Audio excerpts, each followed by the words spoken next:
Sejam muito bem-vindos a mais um episódio de Founder Tales, o podcast que vos transporta ao backstage das startups portuguesas e revela as histórias mais singulares dos seus founders. O meu nome é Diogo Malafaia e com o Álvaro Samagaio vamos-vos guiar nesta viagem.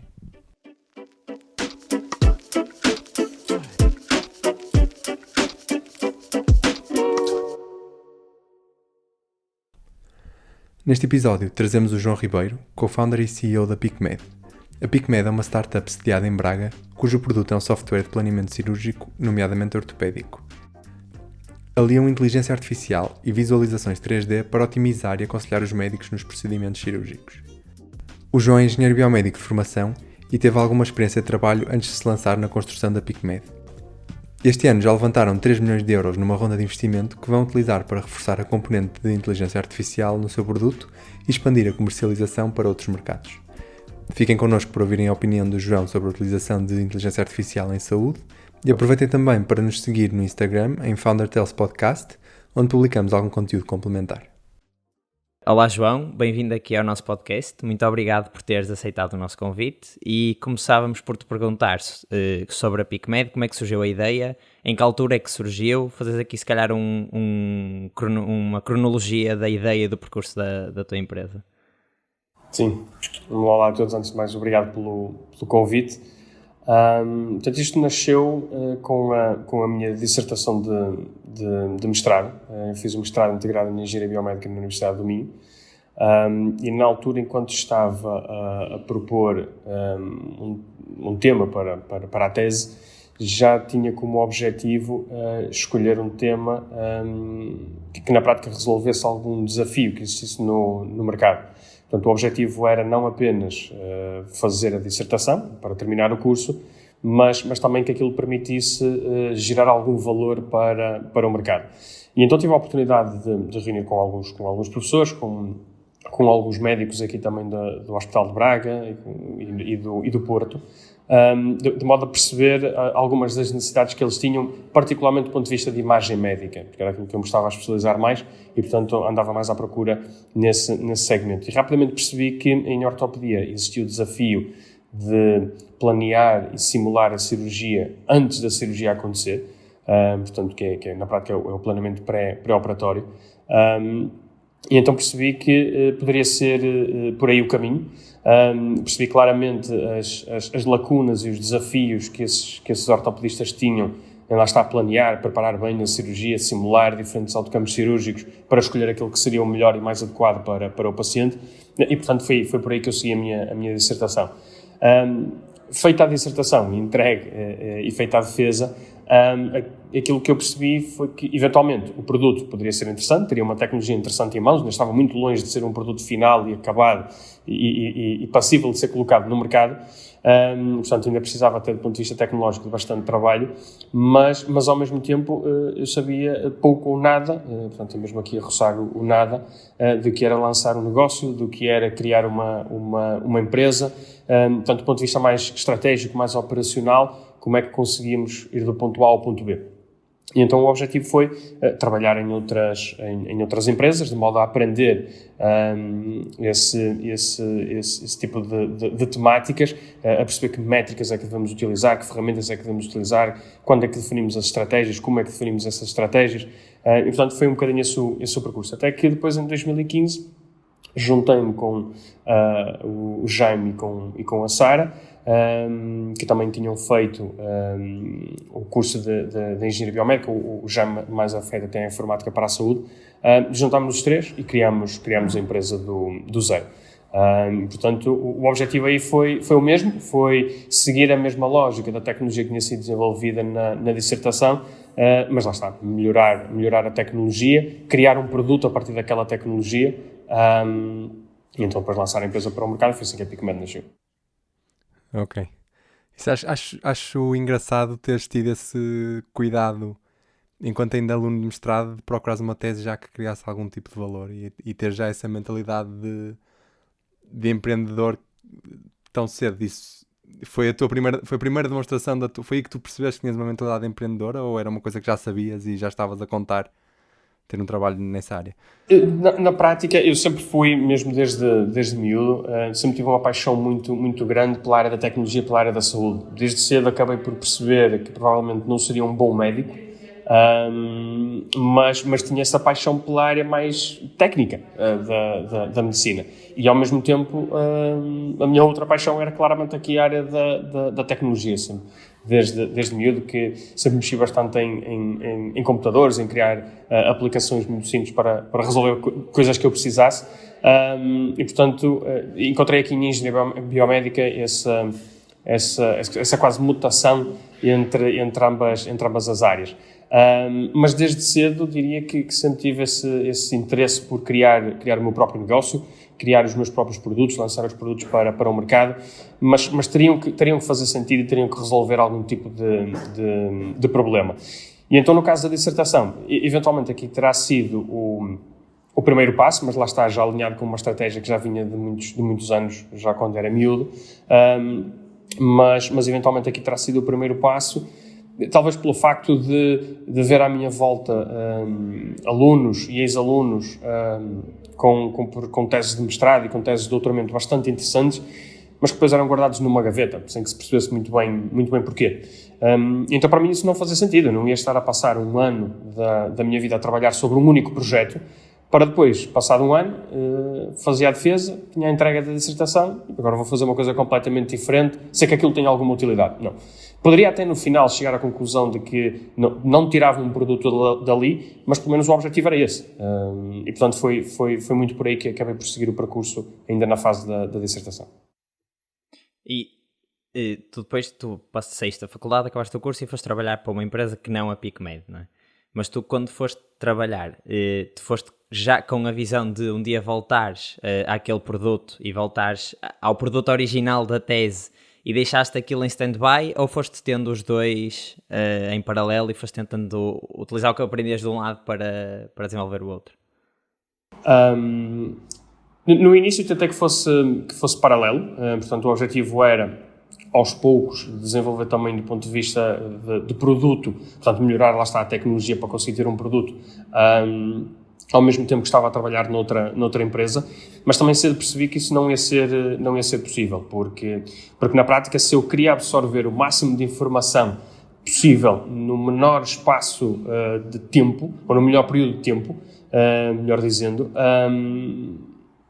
não era possível eu estar a trabalhar nas duas áreas ao mesmo tempo. E então tomei uma decisão, também ela bastante estratégica, de sequenciar os processos. E então foi, ok, a partir de agora estou a trabalhar nesta empresa, estou full committed com isto, vou aprender o máximo que conseguir no menor período de tempo possível, para então depois pegar novamente no projeto e dar seguimento.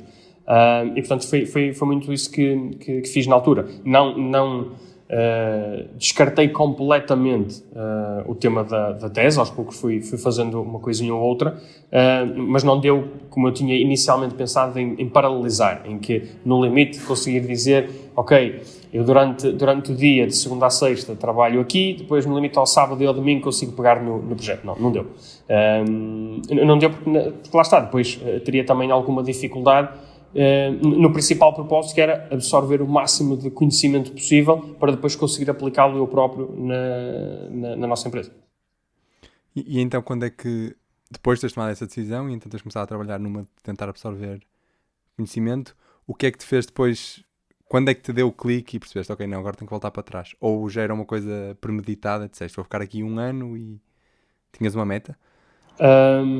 Sim, para ser sincero, tinha uma meia meta, vamos colocar assim. Isto porquê? Porque não tinha definido um período temporal, mas ao mesmo tempo sabia que não poderia ser um número elevado de anos, porque o mercado da saúde tem uma série de desvantagens, mas também tem uma série de vantagens, que é o facto de estar em constante mutação, e portanto estão sempre a sair novos produtos, estão sempre a sair e a serem criadas novas empresas, e portanto se eu acabasse por investir muito tempo em algo que não era o propósito inicial, poderia também perder a oportunidade. E por isso é que eu digo que era aqui uma meia meta, porque não defini um período temporal, mas sabia que não poderia ser muito extenso. E na prática, o clique foi no momento em que eu tive conhecimento de uma iniciativa que agora está, se não me engano, está no âmbito do Startup Portugal, mas na altura foi uma iniciativa chamada Passaporte para o Empreendedorismo, que permitia aos bolseiros, porque aquilo na prática era uma bolsa, aos bolseiros ou aos potenciais bolseiros fazerem uma candidatura com um projeto, e se aquele projeto fosse aprovado teriam até um máximo de 3 bolsas, e, portanto 3 pessoas a receber a bolsa. A bolsa na altura, se não estou em erro, era o valor do ordenado mínimo, acho que era, ou do estágio, não, era do estágio profissional, exatamente, era o valor do estágio profissional do IFP. Em que, na prática, eles suportavam no mínimo de 4 meses até um máximo de 12, portanto, até um máximo de um ano, em que eles suportavam com essas 3 bolsas por mês, de modo a que conseguissem alavancar o negócio. No nosso caso, portanto, eu tive acesso a esta iniciativa, achei que é a altura certa para o fazer. Curiosamente, nós na altura já estávamos os 3, tanto eu como a Sara como o Jaime, já estávamos os 3 com um contrato. Isto no meio de uma grande crise financeira que nós estávamos a passar em 2015, portanto 2014, 2015, foi naquele período de transição, mas nós fomos loucos o suficiente para dizer não, então vamos fazer uma coisa, vamos começar um projeto do zero a ganhar aquilo que ganha um estagiário, na altura era isso, era a bolsa de estágio. E pronto, foi essa a decisão que tomamos, despedimos-nos os 3 e começámos o projeto, mas acho que o trigger terá sido eventualmente esse. Foi ali um sinal de passaporte para o empreendedorismo, é uma oportunidade que nós temos no mínimo 4 meses, porque aquilo depois tinha uma série de milestones que era necessário atingir e tinha que se fazer reporting.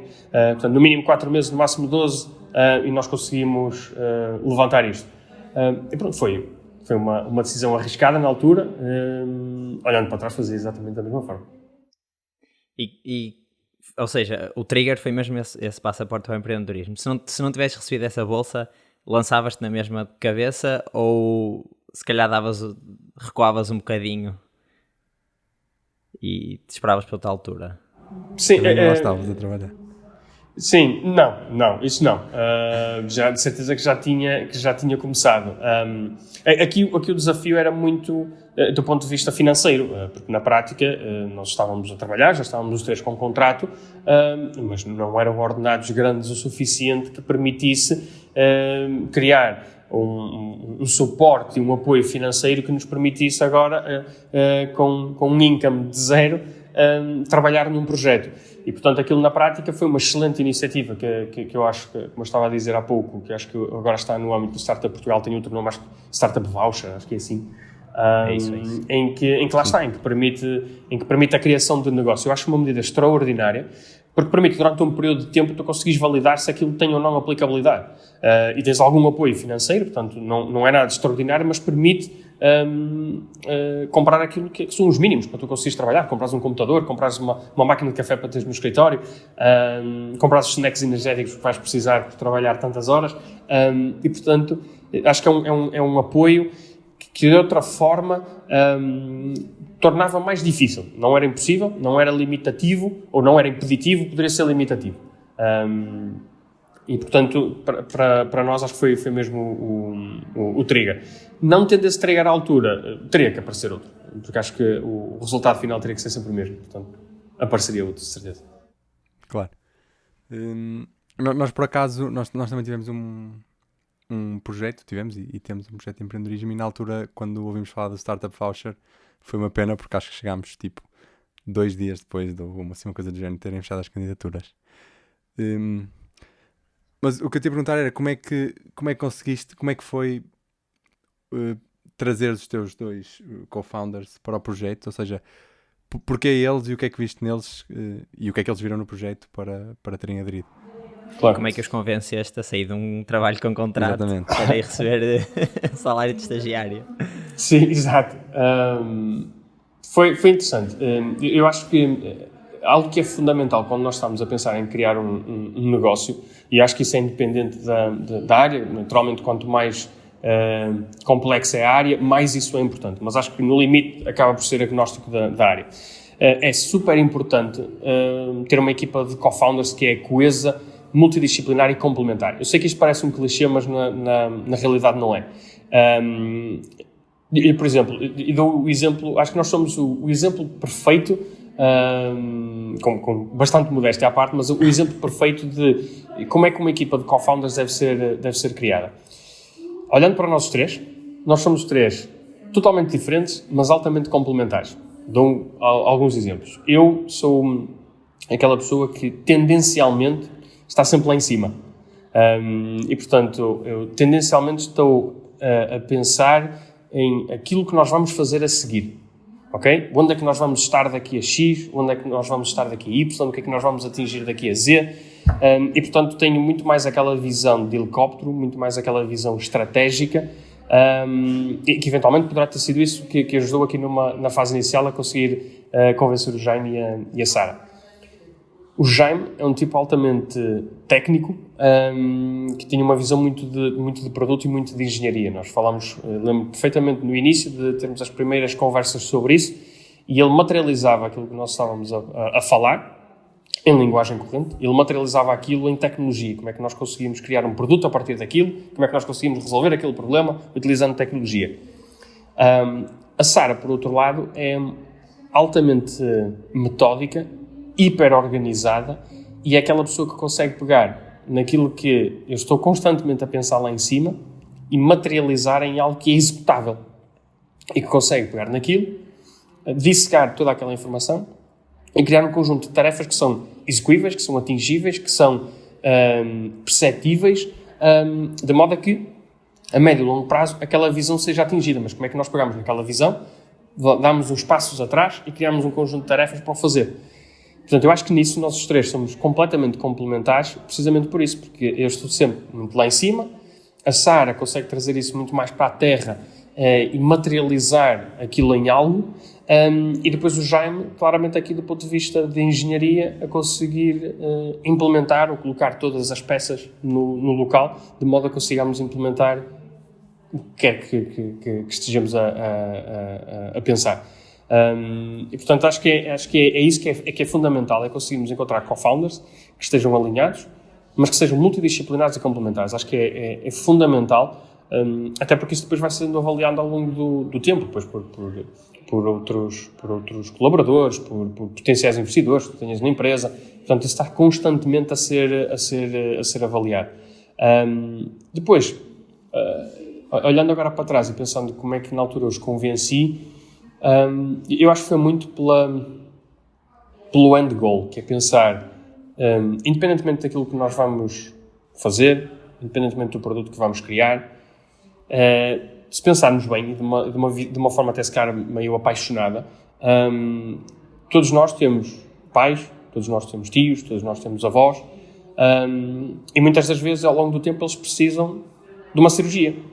E quando falamos em cirurgia ortopédica, às vezes esquecemos que aquilo pode ter um impacto brutal na locomoção dessa pessoa.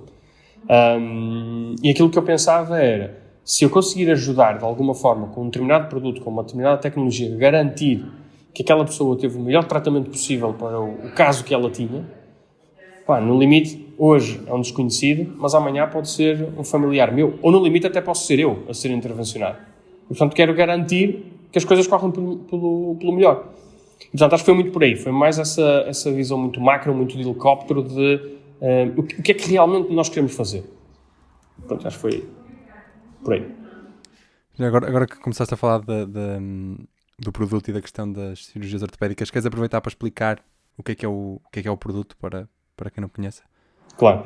Portanto, o que nós desenvolvemos é um dispositivo médico que é completamente baseado em software. Portanto, nós não temos hardware, é uma aplicação, e que tem uma série de tecnologias de inteligência artificial e de modelação tridimensional para ajudar os ortopedistas a fazer o planeamento da cirurgia. Ou seja, se um médico hoje decidir que o paciente que ele tem em frente vai precisar de fazer uma prótese do joelho ou uma prótese da anca, ele utilizando as imagens médicas daquele paciente, raio-x, ataque ou ressonância, ele importa essas imagens no nosso sistema, e o nosso sistema, através da inteligência artificial e de modelos 3D, ele consegue demonstrar ao médico qual o problema, qual a extensão daquele problema e de que forma é que ele eventualmente poderá resolver. E o médico consegue iterativamente testar e simular diferentes autocampos cirúrgicos até, por um lado, encontrar uma solução que seja aquela que efetivamente resolve o problema, e por outro escolher também aquele material que vai ser necessário, ou seja, lá está, se estivermos a falar de uma prótese de joelho ou de uma prótese de anca, o médico tem que saber exatamente quais os tamanhos adequados àquele paciente. Depois, dentro daquela prótese, daquela empresa que o médico trabalha, existem vários tamanhos, e o médico tem que escolher aquele que é o tamanho mais adequado. E dessa forma, lá está, ele consegue simular os diferentes autocampos cirúrgicos, de modo a garantir que está a pegar no problema da melhor forma, e que está a escolher os materiais mais adequados. Isto quase sem a intervenção do médico, porque lá está, o sistema vai aprendendo ao longo do tempo, quantas mais cirurgias são feitas e planeadas com o nosso sistema, mais ele vai aprendendo, e depois, tendo a visão tridimensional, permite ao médico, lá está, ter uma visão mais estereoscópica do problema, porque consegue ver em diferentes ângulos, e simular aqui os diferentes fins. E do produto que vocês têm agora e que já está no mercado, andando para trás até à tua tese, que acabou por ser se calhar uma prova de conceito, ou até um primeiro MVP, que se calhar foi o primeiro produto que lançaram para o mercado, como é que ele evoluiu? Já está muito diferente, quer dizer, em termos de front-end eu suponho que esteja muito diferente, mas em termos de features, o que é que foram adicionando?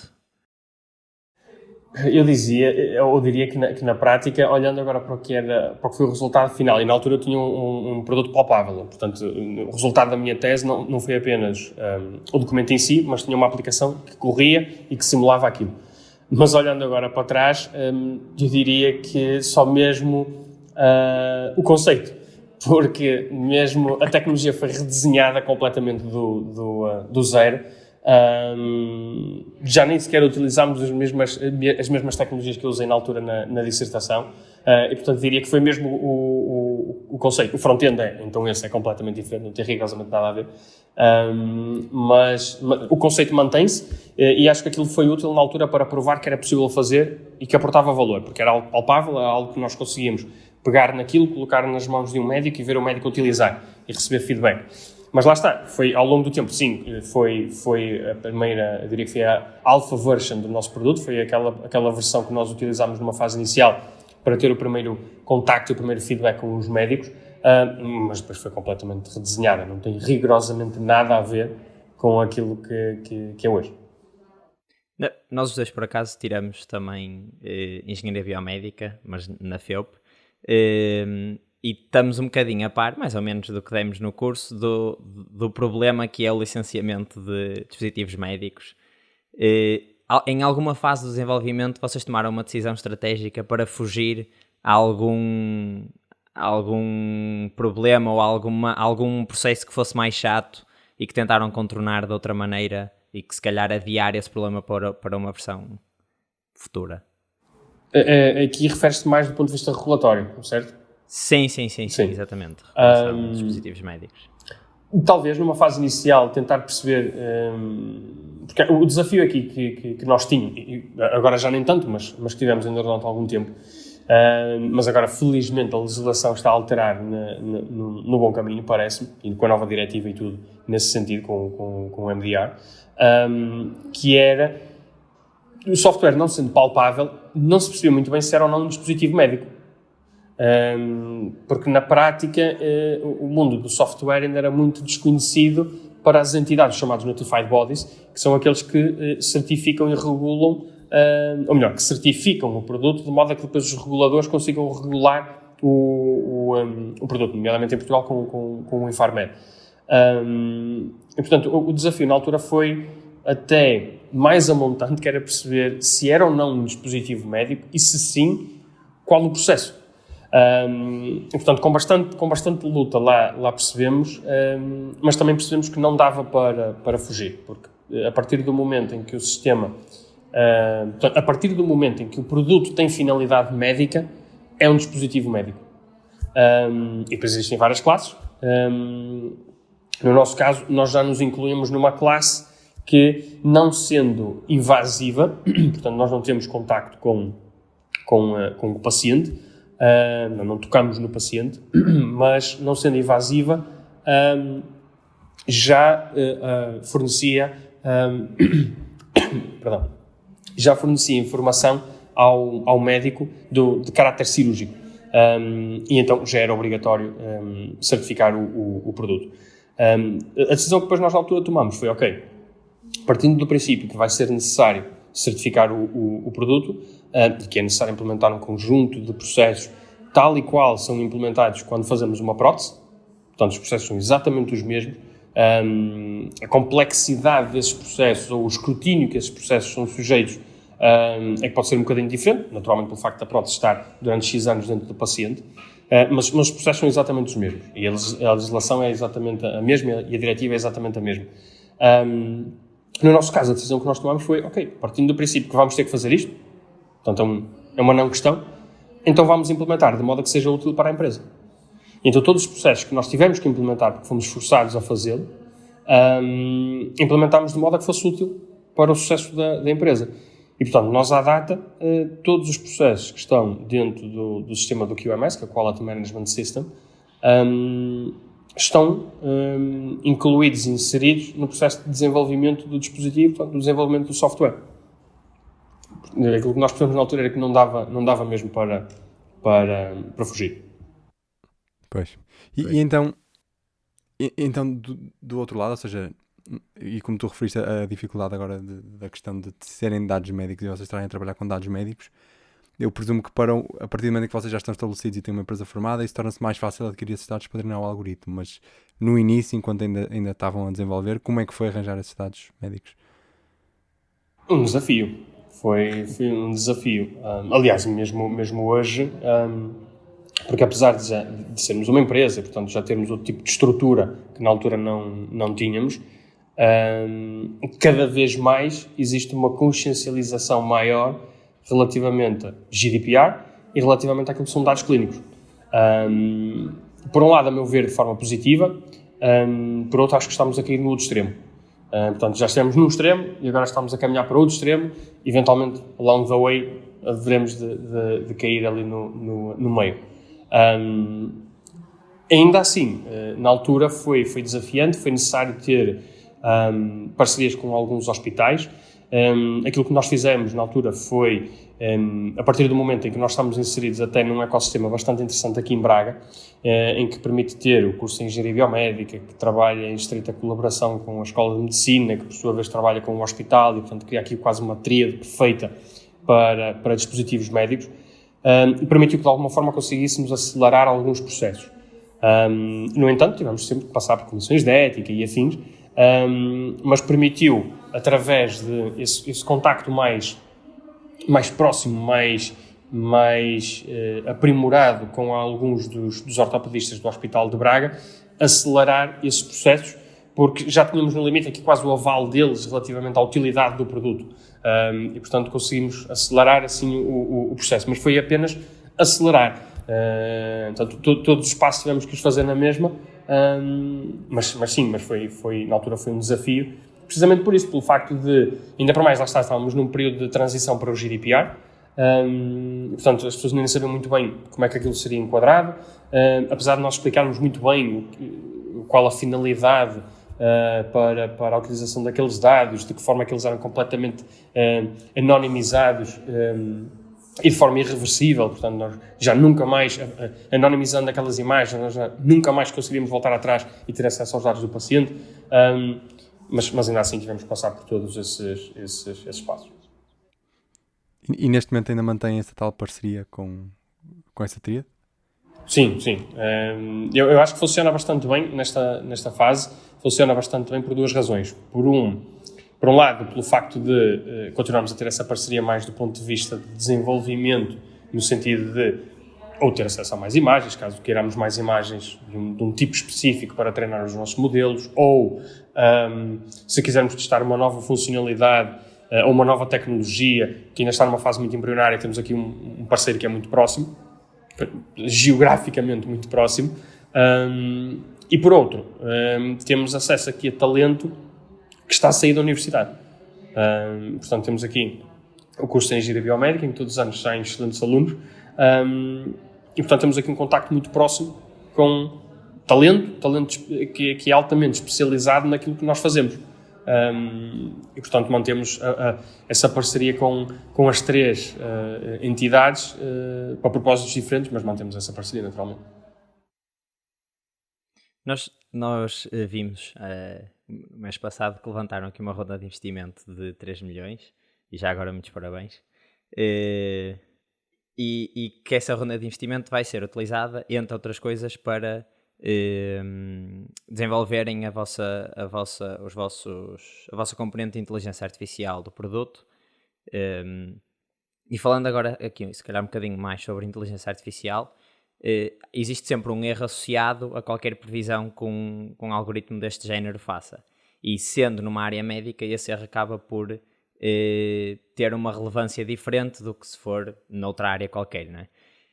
Como é que vocês estão a pensar, se é que já pensaram nisso, em lidar com o erro, se vão dar mais primazia a acertar mais vezes e se calhar ter mais falsos positivos, ou dar preferência a um modelo mais conservador em que sempre que faz uma previsão ou indica uma recomendação qualquer, é dito que é verdade, mas acaba por falhar mais casos, deixar passar mais casos?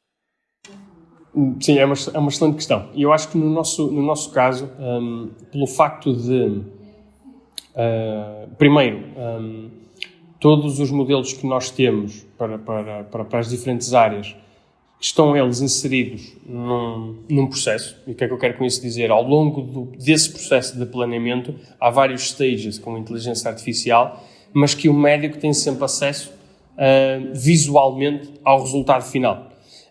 E, portanto, no limite, e também por isso é que a nossa classe, enquanto dispositivo médico, é um bocadinho diferente de algo mais intrusivo ou mais invasivo, no final do dia a decisão é sempre do médico. O médico é que determina se aquilo foi ou não um bom planeamento, se aquilo simula ou não a realidade, e, portanto, ele visualmente tem sempre feedback visual, e no nosso caso ainda mais em 3D, relativamente ao resultado final.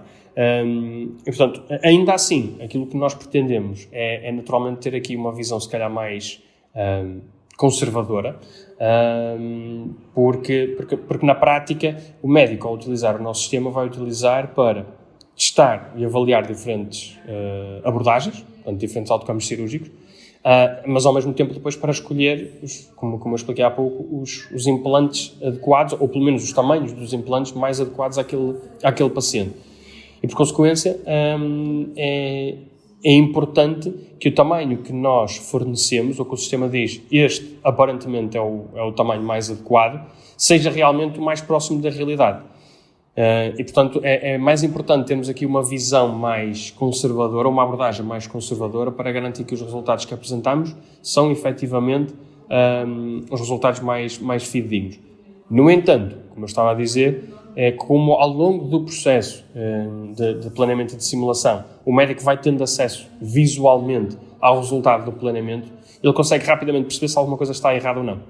E depois, para além disso, os nossos modelos estão a atingir aqui níveis de accuracy muito, muito interessantes, e, portanto, mesmo do ponto de vista tecnológico, também temos investido muito nesse sentido. Agora, como dizias, e é verdade, existe sempre uma percentagem de erro associada e tem que se escolher um de dois caminhos, como explicavas. No nosso caso, acho que aqui acaba por ser uma vertente mais conservadora, precisamente pelo facto de o ultimate goal é dizer: esta é a abordagem mais adequada, este é o tamanho certo, concordas sim ou não? Faz sentido que a abordagem seja mais conservadora para garantir que quando nós apresentamos uma solução, essa seja realmente a solução ótima. No final do dia, depois é o médico que decide se é ou não. Ainda assim, faz sentido que seja mais conservador, utilizando a tua expressão. Não, eu acho que faz todo sentido. Só queria ouvir aqui a opinião.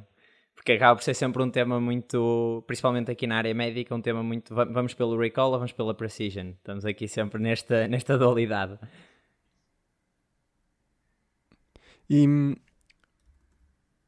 neste momento vocês têm, por exemplo, noção em relação a isso, não é? Claro que por ser a inteligência artificial e até toda a questão dos modelos preditivos e a questão do erro associado à previsão, claro que traz erro, mas ao mesmo tempo, havendo o erro humano, não é, associado aos médicos e aos utilizadores, há aqui um trade-off. Vocês conseguem, claro que isto é assim uma pergunta um bocado básica, entre aspas, mas vocês conseguem dizer se o uso da vossa ferramenta trouxe uma diminuição, por exemplo, a nível do erro médico? Ou... Isso é algo que nós estamos a medir, mas é sempre discutível. Primeiro, é uma área muito sensível, ou um tema muito sensível, e depois, ao mesmo tempo, é também ela uma área meio cinzenta, porque como é que nós conseguimos garantir, porque nós não fazemos a cirurgia, nós não estamos no bloco. Portanto, se olharmos para o processo, nós não estamos, no limite estamos no bloco para o médico rever o planeamento. Mas nós não ajudamos o médico a executar a cirurgia. E, portanto, de que forma é que nós conseguiríamos medir dizendo, com a nossa solução, o médico eliminou em X o erro? O erro pode existir exatamente da mesma forma, porque é o médico que está a executar a cirurgia. Mas ainda assim nós estamos a tentar medir isso. Nós começamos a medir outro tipo de métricas, que era mais a abordagem cirúrgica. Ou seja, se nós tivermos um determinado procedimento cirúrgico e que o médico já estava a pensar fazer de uma determinada forma, se mudou ou não essa abordagem após ter planeado e simulado a cirurgia com o nosso sistema, e se sim, portanto, se mudou, se o outcome foi melhor ou não. E nós até lançámos há algum tempo, que entretanto tivemos o ano de 2020, mas foi no final do ano de 2019, lançámos um paper em que explicávamos um bocadinho isso, em que explicava, fazendo aqui um estudo mais retrospectivo, portanto era um estudo observacional em que pegávamos em casos que já tinham sido intervencionados, não era cirurgia, não era um estudo prospectivo, não eram com cirurgias que iam acontecer no futuro, e pegámos num conjunto de casos para as osteotomias de joelho e percebemos claramente que se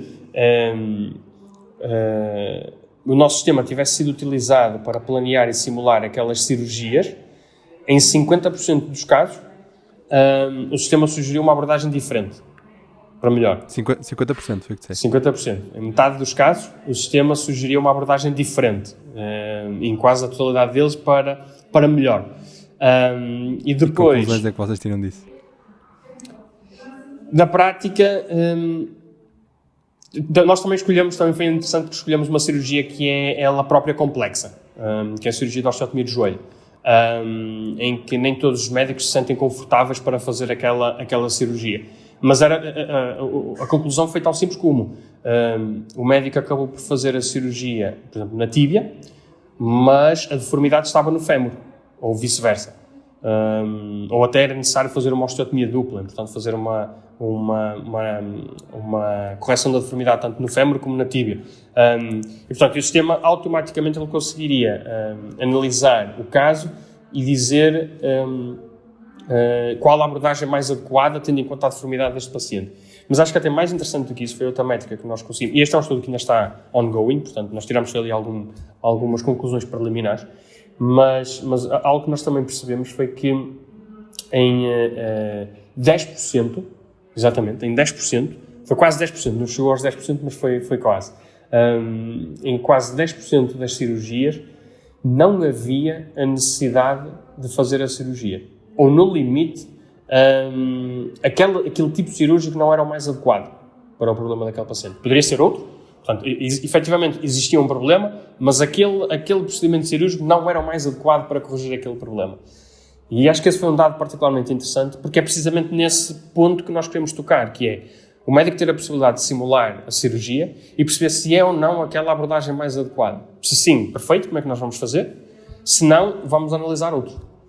Eu acho que essa foi uma métrica muito interessante, mas lá está, o estudo ainda está ongoing, mas estes dados preliminares foram interessantes nesse sentido, de perceber que lá está, que o nosso produto consegue claramente aportar valor, não porque os médicos não o consigam fazer, mas muitas das vezes porque as deformidades podem ou não ser de tal maneira subtis que de alguma forma podem passar despercebidas. E depois há claramente cirurgias que são muito complexas de planear, e esta é uma delas, porque envolve depois muito cálculo matemático e muita análise biomecânica, e portanto são um grande desafio para os médicos planearem e depois executarem a cirurgia. E é precisamente para isso que nós cá estamos, para os ajudar a no computador fazer todas as simulações necessárias, para quando forem para o bloco é para executar. não é para pensar, é executar aquilo que foi planeado. Tal e qual como faz um piloto. Um piloto, quando se senta no avião, tem um conjunto de checklists para garantir que está tudo certo. Ele não vai fazer essa checklist quando já estiver no ar, ele faz isso em terra. Portanto, no ar é para executar o plano de voo. Então, qual é que dirias que, quando chegam a um hospital novo em que querem vender a vossa tecnologia, qual é que dirias que é a vossa proposta de valor? Como é que vocês se vendem? Eu acho que aqui acaba por ser mesmo uma extensão do trabalho do médico. Porque hoje em dia, e por força das circunstâncias, um ortopedista, estou falando agora mais em ortopedia, porque é precisamente a área em que estamos, mas isto acaba por ser transversal a todos os verticais cirúrgicos e não cirúrgicos, mas no caso em particular da ortopedia, os ortopedistas fazem muito mais do que cirurgia apenas. Eles diariamente fazem muito mais, eles fazem urgência, eles têm na mesma consulta, e, portanto eles fazem muito mais do que apenas a cirurgia. E portanto para eles é um desafio, ao mesmo tempo depois conseguir combinar com planear e pensar a cirurgia antes de a fazer. E depois, se for aquele tipo de cirurgia que os médicos já estão habituados a fazer, que tipicamente fazem quase não diria num daily basis, mas pelo menos quase todas as semanas, o desafio é menor, mas o problema é quando depois nos aparece um paciente com um caso que é um bocadinho mais complexo e que é preciso estudar aquele caso. E, portanto, nós posicionamos sempre no mercado, quando vamos aos hospitais ou quando vamos fazer parcerias com as empresas, precisamente no sentido de nós estamos aqui para ser uma extensão daquilo que o médico vai fazer. Porque desta forma, o que nós conseguimos garantir é o médico para fazer o planeamento de uma determinada cirurgia demoraria 15 minutos, vamos supor. Ele consegue planear exatamente a mesma cirurgia em menos de 30 segundos com o nosso sistema. E tem um sistema que foi treinado para o ajudar e para o auxiliar a planear aquele tipo de cirurgia. E, portanto, a mais-valia está precisamente aí. E é assim que nós nos apresentamos. Nós não substituímos o médico, aliás, nós não acreditamos muito nessa visão de, no futuro, a tecnologia vai substituir o médico com robótica, com sistemas de navegação. Não acreditamos nessa visão. Vemos, sim, a tecnologia como sendo uma extensão do clínico. Portanto, uma extensão, neste caso, do ortopedista. Precisamente porque o ortopedista, por ter tanta coisa para fazer ao longo de uma semana, há coisas que depois ficam mais curtas. E muitas das vezes o planeamento das cirurgias acaba por ser esse o caso. Então o que nós queremos garantir é, ok, com o nosso sistema, em menos de 5 minutos conseguimos planear a semana toda. E esse é o objetivo. E dessa forma o médico está muito mais consciente daquilo que vai fazer e tem um peace of mind diferente, sabendo que eu já analisei todas as cirurgias que vou fazer esta semana e, portanto, já sei exatamente aquilo que vou fazer. É sempre dessa forma. Ok, acho que faz sentido. Mais numa de auxílio até do que... Acho que sim, é importante e até ajudar a combater um bocado o estigma em relação à inteligência artificial, não é? Toda a gente pensa que a inteligência artificial vem aqui para substituir e não é necessariamente verdade. Isso era um tema muito, muito interessante e que já estive em algumas mesas redondas para o discutir, porque há uma série de temáticas que isto fazendo aqui um passo atrás, fazendo aqui um paralelismo entre o que é na realidade a inteligência artificial ou o que é que nós queremos atingir com a inteligência artificial, é na prática, e por isso é que depois até temos coisas chamadas como redes neuronais, é na prática para fazer aqui quase uma cópia da forma como o nosso cérebro funciona. Só que no limite é particularmente interessante porque, e ainda eu estava a ler um artigo muito interessante sobre isso que dizia que a inteligência artificial não é inteligente e muito menos é artificial. Isto porquê? Porque na prática existe sempre alguém que programou aquilo para funcionar daquela forma. E portanto, depois como é que nós medimos a inteligência? Como é que nós medimos depois a forma como o modelo está a aprender autonomamente? Mas ainda assim, mesmo que ele aprenda autonomamente, houve um momento no tempo em que alguém lhe ensinou o que é que era preciso fazer. E, portanto, era um artigo muito, muito interessante, mas lá está, mas isso dava aso para outra discussão. Agora sim, existe muito esse estigma, mas não me parece de todo que seja esse o caso, porque há coisas como, e eu dou muitas vezes esse exemplo, como a intuição, o gut feeling, que é como é que nós conseguimos transportar a intuição ou o gut feeling para um modelo e programar um modelo para funcionar daquela forma. Se nós na prática nem sequer sabemos a 100% o que é intuição.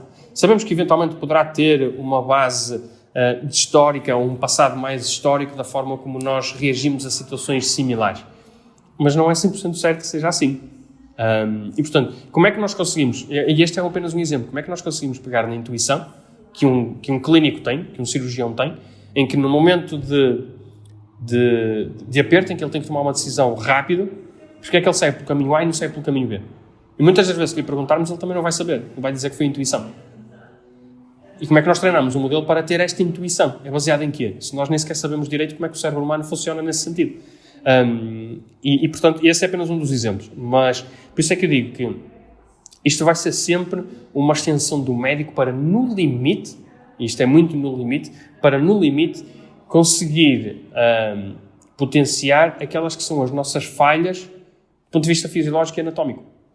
O simples facto de, e agora com a questão do Covid foi paradigmático, em que houve uma série de estudos que foram feitos de modo a comparar a análise feita por um radiologista ou por um técnico de radiologia a imagens, a raios-x torácicos, e ter um modelo treinado para detectar. E a conclusão que se chegou foi que o modelo foi mais eficaz para os mesmos casos. E na prática isso é, não porque o médico não seja capaz de o fazer, mas porque muitas vezes temos uma limitação fisiológica ou anatómica que nos impede de ter a mesma accuracy ou o mesmo resultado final. Portanto, eu acho que é mais nesse sentido, a tecnologia sempre como uma extensão para aquilo que o médico faz. Eu acho que também há aqui outro fator que é o médico ou o ser humano acaba sempre por ser um bocadinho mais desculpável. A falha humana é sempre um bocadinho mais desculpável do que a falha da máquina. Ou seja, quando uma máquina falha a prever, nós esperamos sempre que ela seja perfeita. Enquanto que humanos, errar é humano, temos essa premissa muito, muito patente. Acho que também ajuda aqui a esta discussão, mesmo que a máquina tenha uma accuracy bastante superior ao médico, neste caso, nós se calhar preferimos sempre o médico, exatamente por causa disso. Sim, é verdade. Eu diria que isso, no limite, é algo que é cultural, no limite, mas que nos é muito intrínseco. Que é nós sabermos as nossas próprias limitações, nós temos noção dessas mesmas limitações, e portanto já desculpamos, e temos essa premissa, como dizias bem, de errar é humano, e portanto já desculpamos porque já temos essa premissa. Quando olhamos para uma inteligência artificial, nós já estamos a projetar nela algo que nós próprios, no limite, achamos que não seríamos capazes de fazer. E portanto, quando ela falha, é quase um destruir de expectativas, é defraudar essas expectativas, porque nós achávamos que no limite ia ser uma entidade perfeita, mas ao mesmo tempo era como eu estava a dizer há pouco, é uma entidade perfeita, ou no limite seria uma entidade perfeita, mas que ao mesmo tempo foi criada por entidades que não são elas perfeitas. E portanto é um tema muito interessante, até do ponto de vista ético, que é precisamente perceber onde é que termina a capacidade de uma inteligência artificial e de que forma é que ela pode ou não potenciar a prática cirúrgica. Acho que esse aqui é sempre o tema, que é se pode ou não potenciar a atividade cirúrgica, se pode melhorar o resultado. Por pouco que seja, se pode ou não melhorar o resultado. Não acredito mesmo, mas posso estar errado naturalmente, mas não acredito mesmo que tenhamos um futuro em que vamos substituir os clínicos, nesse sentido. Não me parece. Eu acho que o exemplo, se calhar, mais óbvio disto são os self-driving cars, que têm muito menos acidentes do que as pessoas, mas cada vez que há um acidente faz notícia e as empresas perdem milhões em avaliação. Sim. Portanto, sim. Acho que é aqui um exemplo. Sim, e normalmente, quando esses acidentes acontecem, ou tipicamente, quando esses acidentes acontecem, são de uma gravidade, de uma extensão muito inferior aos acidentes que acontecem com humanos. Exato. Mas lá está, aí está um exemplo em que ainda assim, apesar de lá está, temos uma inteligência artificial que foi programada e foi desenhada por seres que eles próprios não são perfeitos, E poderíamos, e aí acho que caminhamos no sentido de no limite chegar a um ponto em que não vamos precisar de intervenção humana, mas eu diria que não vamos precisar de intervenção humana, e é um tema também interessante, não apenas, e pegando aqui no caso da condução autónoma, não apenas quando tivermos carros que consigam fazer, mas quando tivermos toda uma rede que ela própria o consiga fazer. E, portanto, quando tivermos um carro que está embebido num sistema em que os outros carros também interpretam o ambiente da mesma forma e que, no limite, as próprias cidades também interpretam o ambiente daquela forma.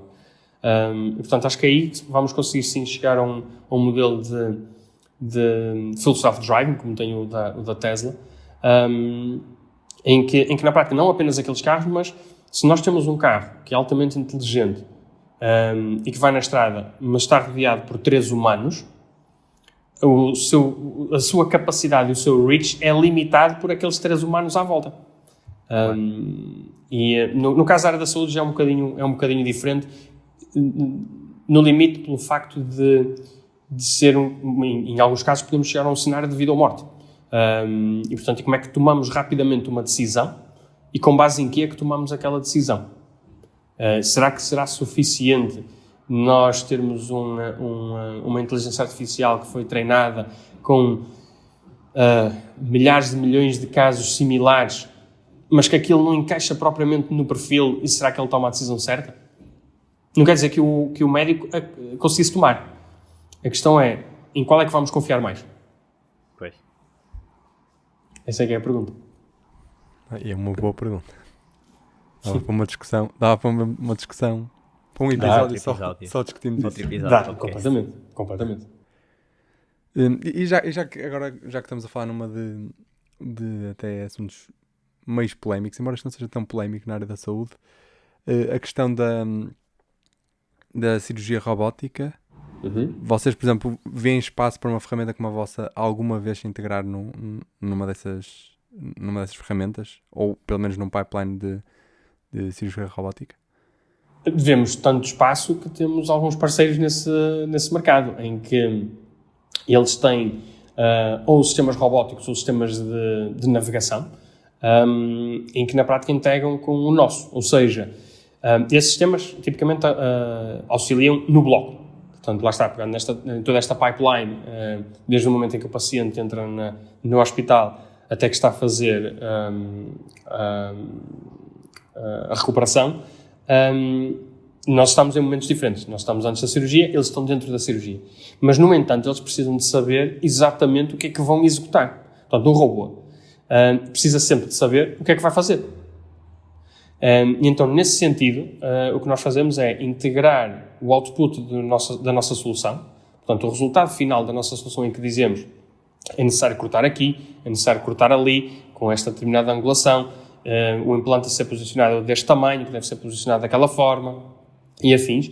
Essa é a informação que nós fornecemos ao sistema de navegação ou ao sistema robótico para que ele próprio depois possa executar. E, portanto, fazemos essa integração de forma muito clean, muito flawless, de modo a que o médico exporta aquele resultado final para o sistema de navegação. Quando chega ao bloco, tem lá o sistema que ele já está a utilizar, já está lá o planeamento, e agora é executar aquilo que planeamos com o sistema da PicMed. Claro. Portanto, sim, claro que sim. E agora, a pergunta que eu vou fazer agora é mais de uma curiosidade, e até nem tem tanto a ver com isto que estamos a falar agora, que é a indústria médica, e digamos que aqui o mercado da saúde, para além de estar, não sei se posso dizer polarizado, mas existem aqui 2 grandes campos, que é o público e o privado. Eu sinto que também é um mercado, principalmente o público, se calhar um bocadinho fechado a estas novas tecnologias. Pelo menos é uma ideia que eu acho que tenho, que é muito controlado por lobbies ou por grandes empresas que acabam por ter acabam por ter as opções todas na mão. Como é que foi? E não sei se vocês já têm clientes tanto no público como no privado, e se têm mais no privado ou mais no público. Como é que foi a interação com este tipo de stakeholders? Quem é que toma as decisões no público, neste caso? E como é que foi entrar assim pela indústria e pelo mercado da saúde?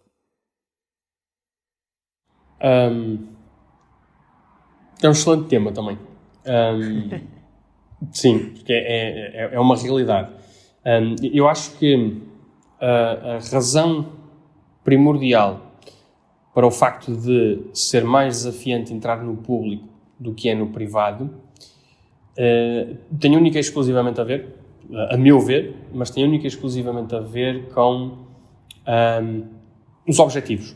Ou seja, o que é que eu quero com isto dizer? O objetivo de uma unidade privada é de garantir que nós prestamos o melhor cuidado possível ao paciente, otimizando sempre recursos. Okay? No caso do público, é exatamente a mesma coisa, portanto, é prestar o melhor cuidado possível àquele paciente. No entanto, e muitas das vezes estão de tal maneira assoberbados com o trabalho, que não é possível garantir que estamos a ser o mais eficientes possível. Ok? E, portanto, não temos tempo para garantir que estamos a utilizar os recursos certos, na altura certa, na quantidade certa. Portanto, a gestão de recursos fica muito mais dificultada precisamente pelo facto de estar assoberbado de trabalho. Portanto, eu acho que aqui o problema é mais amontante, que é objetivos macro. O privado tem uns, o público tem outros. E então, naturalmente, faz com que o privado acabe por estar mais aberto à inovação, precisamente porque o objetivo lá está, é garantir que o fazemos de forma mais eficiente possível. Ok? Pronto. Agora, no nosso caso, isso foi uma realidade. Foi uma realidade e continua a ser uma realidade. Nós sentimos muito mais abertura, mas não é apenas em Portugal. Portanto, isto é transversal a qualquer mercado geográfico. Sentimos muita maior abertura por parte de instituições privadas do que por parte de instituições públicas. Okay? No entanto, é possível naturalmente vender em instituições públicas. Depois, às vezes, os processos são um bocadinho mais complexos ou mais burocráticos. Por exemplo, pegando aqui no exemplo em Portugal, se um hospital público, quiser comprar uma solução como a nossa, portanto, todos reuniram, chegaram à conclusão que faz sentido, é importante, do ponto de vista estratégico, é importante ter aquilo, vamos comprar. Eles têm que abrir um concurso público e depois têm que receber as propostas, depois têm que analisar as propostas. Portanto, existe todo um conjunto de processos que é necessário as empresas que se vão candidatar àquele concurso implementarem. Do ponto de vista do privado, pode ser aquele hospital decidiu que era necessário ter aquela solução, encontrou aquela que acham que é mais adequada e compra. Portanto, processualmente é muito mais simples, muito menos burocrático, é muito mais rápido e é muito mais simples. Por isso eu acho que quando nós fazemos sempre esse paralelismo do público versus o privado, particularmente na área da saúde, por vezes esquecemos um bocadinho disso, que é as dimensões não são as mesmas, os objetivos estratégicos não são os mesmos e, portanto, os processos não podem ser os mesmos. E não sendo os mesmos, naturalmente, a abertura depois acaba por ser diferente, porque é simples de perceber que se nós chegamos a um hospital público, reunimos com a equipa de ortopedia, a equipa de ortopedia está super interessada, mas depois o processo não avança, a equipa desmotiva. E, portanto, desmotivou daquela vez, daqui a uns meses não vai receber uma solução alternativa. Portanto, vamos supor que um concorrente nosso foi àquele hospital há 6 meses atrás e o processo não avançou. 6 meses após, eles não vão querer reunir connosco, porque é o que eles dizem, por muito que nós possamos estar interessados, isto depois não vai avançar. E, portanto, eu acho que a limitação está muito aí. Está muito mais no processo e muito mais na definição daquilo que são os pontos estratégicos macro que limitam o alcance das unidades públicas e que torna, na prática, por consequência, o mercado privado mais aberto, mais apetecível desse ponto de vista. Ok. Então, agora a última pergunta, e até porque acho que já batemos o recorde, estamos com o episódio mais longo. A última pergunta que costumamos fazer é um conselho que tu tenhas para jovens empreendedores. Antes de mais, eu espero que o episódio não seja o mais longo, porque eu falo muito. Não, tá. Eu acho que é exatamente estar a ser interessante a conversa. Sim.